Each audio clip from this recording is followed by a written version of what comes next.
Hey guys, Sam from Manfa's Makes. Happy Sunday! I hope you have all had a wonderful weekend. I always appreciate you coming by and spending a little time with me. As it is the weekend, all you returners will know that I read you some stories from this wonderful book. And newbies, these are the stories I'm reading. It is Grimm's Complete Fairy Tales. I read on a Saturday and a Sunday, and I do have a complete playlist if you have missed previous stories. And I have also read The Wizard of Oz, and there is a playlist for that as well. A quick disclaimer, I am just reading the words in the book. Doesn't mean I agree with them, doesn't mean I support them, doesn't mean that I share these views or opinions. I am literally just reading a story to you guys and hoping that you are enjoying it.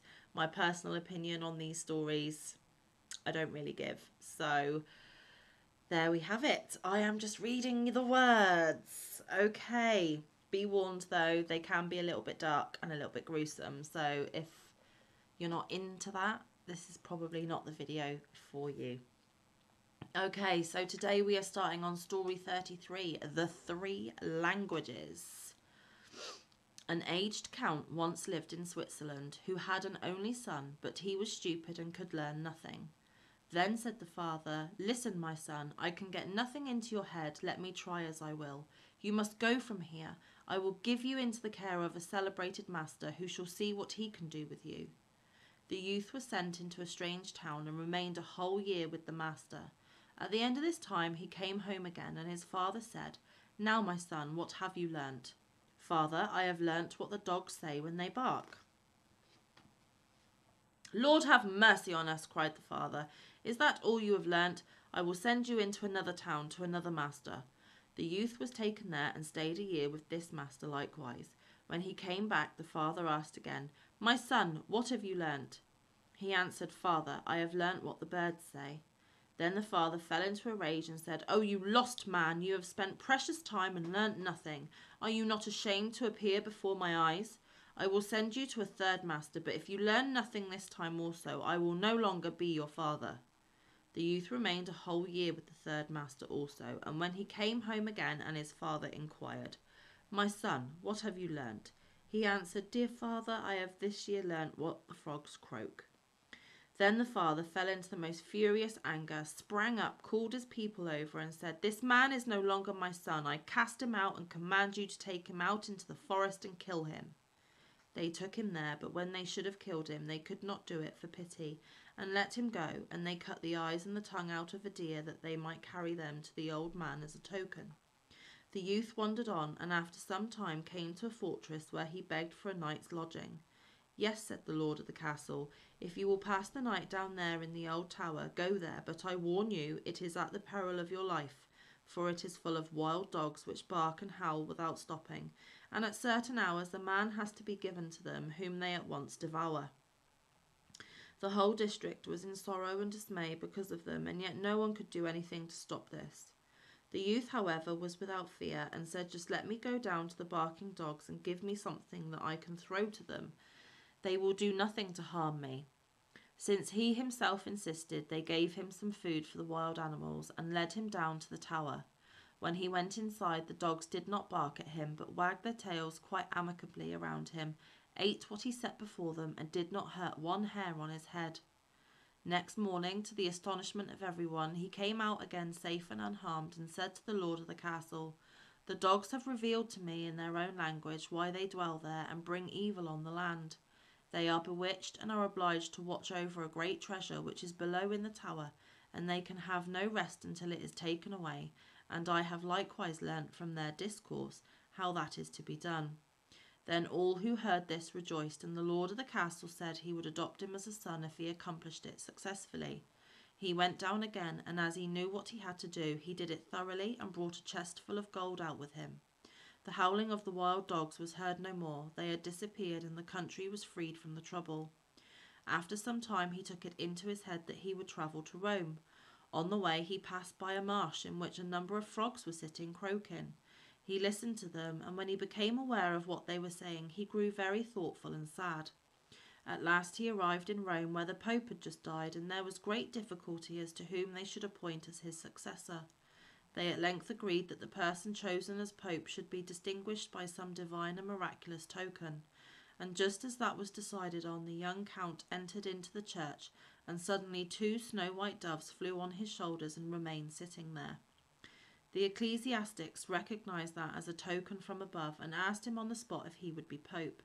He was undecided, and knew not if he were worthy of this, but the doves counselled him to do it, and at length he said yes. Then he was anointed and consecrated, and thus was fulfilled the prophecy he had heard from the frogs on his way, which had so disturbed him that he was to be His Holiness the Pope. Then he had to sing a mass, and did not know one word of it, but the 2 doves sat continually on his shoulders and said it all in his ear. Okay, story 34, Clever Elsie. There was once a man who had a daughter who was called Clever Elsie, and when she had grown up, her father said, "We will get her married."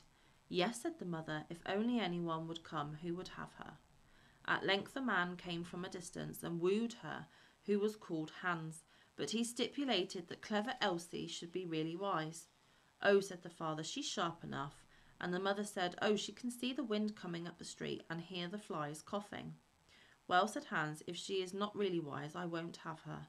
When they were sitting at dinner and had not eaten, the mother said, "Elsie, go into the cellar and fetch some beer." Then Clever Elsie took the pitcher from the wall, went into the cellar and clapped the lid up and down as she went to pass the time. When she was below, she fetched herself a chair and set it before the barrel, so that she had no need to stoop and did not hurt her back or do herself any unexpected injury. Then she placed the can before her and turned the tap, and while the beer was running she would not let her eyes be idle, but looked up at the wall, and after much peering here and there, saw a pickaxe exactly above her, which the masons had accidentally left there. Then Clever Elsie began to weep, and said, "If I get Hans, and we have a child, and he grows big, and we send him into the cellar here to draw beer, then the pickaxe will fall on his head and kill him." Then she sat and wept and screamed with all the strength of her body over the misfortune which lay before her. Those upstairs waited for the drink, but Clever Elsie still did not come. Then the woman said to the servant, "Just go down into the cellar and see where Elsie is." The maid went and found her sitting in front of the barrel, screaming loudly. "Elsie, why do you weep?" asked the maid. "Ah," she answered, "have I not reason to weep? If I get Hans and we have a child, and he grows big and has to draw beer here, the pickaxe will perhaps fall on his head and kill him." Then said the maid, "What a clever Elsie we have," and sat down beside her and began loudly to weep over the misfortune. After a while, as the maid did not come back, those upstairs were thirsty for the beer. The man said to the boy, "Just go down into the cellar and see where Elsie and the girl are." The boy went down, and there sat Clever Elsie and the girl, both weeping together. Then he asked, "Why are you weeping?" "Ah," said Elsie, "have I not reason to weep?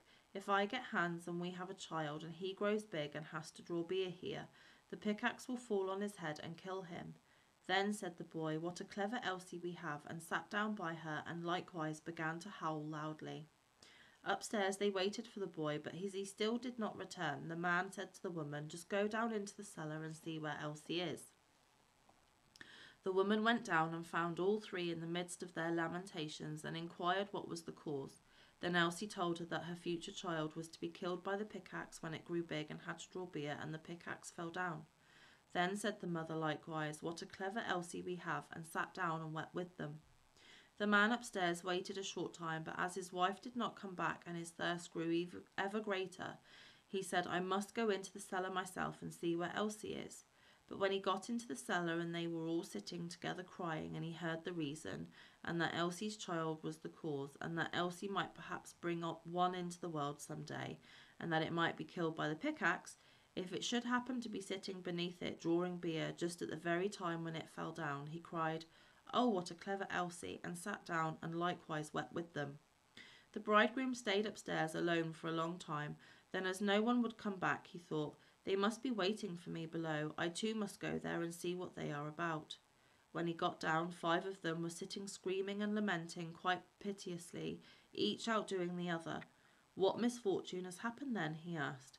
"Oh, dear Hans," said Elsie, "if we marry each other and have a child, and he is big, and we perhaps send him here to draw something to drink, Then the pickaxe which has been left up there might dash his brains out if it were to fall down, so have we not reason to weep?"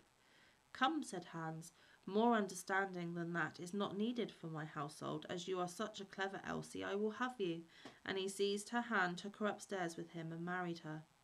After Hans had had her some time, he said, "Wife, I am going out to work and earn some money for us. Go into the field and cut the corn that we may have some bread." "Yes, dear Hans, I will do that." After Hans had gone away, she cooked herself some good broth and took it into the field with her. When she came to the field, she said to herself, "What shall I do? Shall I shear first or shall I eat first? Oh, I will eat first." Then she emptied her basin of broth, and when she was fully satisfied, she once more said, "What shall I do? Shall I shear first or shall I sleep first? I will sleep first." Then she lay down among the corn and fell asleep. Hans had been at home for a long time, but Elsie did not come. Then said he, "What a clever Elsie I have! She is so industrious that she does not even come home to eat." As evening came, however, she still stayed away, and Hans went out to see what she had cut, but nothing was cut, and she was lying among the corn asleep. Then Hans hastened home and brought a fowler's net with little bells and hung it round about her, and she still went on sleeping. Then he ran home, shut the door, and sat down in his chair and worked. At length, when it was quite dark, clever Elsie awoke, and when she got up there was a jingling all about her, and the bells rang at each step which she took. Then she was alarmed and became uncertain whether she really was clever Elsie or not, and said, "Is it I, or is it not I?" But she did not know the answer to this, and stood for a time in doubt. At length she thought, "I will go home and ask if it is me or not. They will be sure to know." She ran to the door of her own house, but it was shut. Then she knocked at the window and cried, "Hans, is Elsie inside?"